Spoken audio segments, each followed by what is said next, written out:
Neat paper leak పై చేస్తున్న పోరాటాన్ని దక్షిణాదికి తీసుకొచ్చే ప్లాన్ ఏదైనా చేస్తోందా కాంగ్రెస్? రాహుల్ గాంధీ శనివారం చెన్నైలో దిగారు. మహాబలిపురం వెళ్లారు.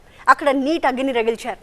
జనరల్ గానీ నీట్ ని తమిళనాడు వ్యతిరేకిస్తోంది. అక్కడి ప్రజలు కూడా నీట్ వద్దు అంటున్నారు. సీఎం విజయ్ స్టాండ్ కూడా అదే. దీనికి తోడు నీట్ పేపర్ లీక్ జరగడం, దానిపై పెద్ద ఆందోళన జరగడంతో అదే టెంపోని దక్షిణాదికి తీసుకువెళ్లాలనుకుంటున్నారా?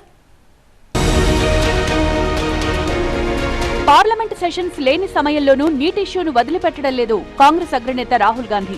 నీట్ పేపర్ లీక్ కారణంగా ఆత్మహత్య చేసుకున్న విద్యార్థుల కుటుంబాలను రాహుల్ గాంధీ కలుస్తున్నారు. చెన్నై సమీపంలోని మహాబలిపురం వెళ్లి బాధిత కుటుంబాలను ఓదార్చారు. కన్నబిడ్డలను పోగొట్టుకున్న తల్లిదండ్రుల క్షోభకు మించిన దుఃఖం ప్రపంచంలో వేరే ఏదీ ఉండదని, బిడ్డలేని లోటు తల్లిదండ్రులను జీవితాంతం వెంటాడుతూనే ఉంటుందని కామెంట్ చేశారు రాహుల్ గాంధీ.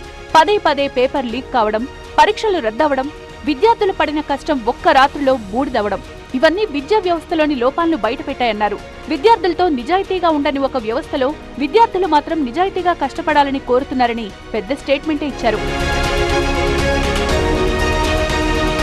అంతేకాదు, ప్రశ్నాపత్రాల లీకేజీల వల్ల తమ భవిష్యత్తును కోల్పోయిన ఒక్క విద్యార్థిని గాని, ఆత్మహత్య చేసుకున్న విద్యార్థుల తల్లిదండ్రులను గాని ప్రధాని కలవకపోవడాన్ని తీవ్రంగా తప్పుపట్టారు.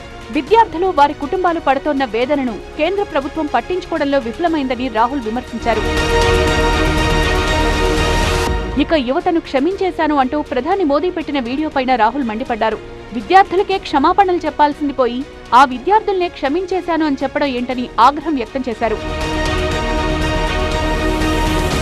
మొత్తానికి నీట్ ఇష్యూను తమిళనాడులో మరింత రగిలించేలా రాహుల్ గాంధీ వ్యూహాత్మకంగా వెళ్తున్నట్లుగా కనిపిస్తోంది. పైగా తమిళనాడులో నీట్ అంశం రాజకీయంగా అత్యంత సున్నితమైన అంశం, భావోద్వేగ అంశం కూడా. ముఖ్యంగా గ్రామీణ, వెనుకబడిన వర్గాల విద్యార్థులకు నీట్ కారణంగా అన్యాయం జరుగుతోందనేది తమిళ పార్టీలు ఎప్పటినుంచో చేస్తోన్న ఆందోళన.